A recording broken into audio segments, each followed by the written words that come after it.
Wegovy, semaglutide up to 2.4 milligrams, had just had its NICE assessment finalized, TA1152, and it recommended it as an option for reducing the risk of major adverse cardiovascular events in adults with established CVD and a BMI of at least 27. I'll give you a quick walkthrough. The what, so what, now what?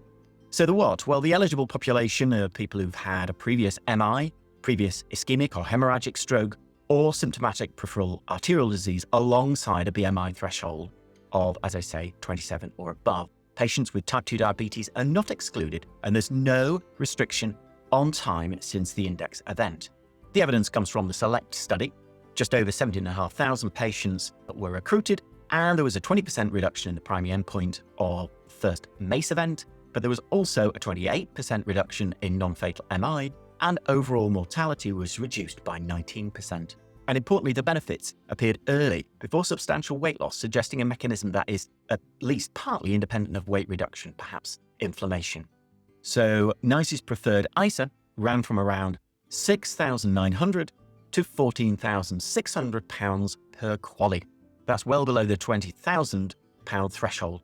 So why does this matter? For the first time, we have a NICE-funded route for GLP-1 receptor agonists for secondary prevention of cardiovascular disease, alongside standard care, and not gated through diabetes or Tier 3 weight management eligibility. This builds on the NICE type 2 diabetes guidelines, which did include semaglutide at a lower dose for people with atherosclerotic cardiovascular disease. What does it mean on Monday morning? Less than you might think, at least immediately. The TA requires statutory funding mandate. ICBs in England have to make it available within 90 days of the publishing of the guidance, and in Wales, that's 60 days. The practical decisions are local.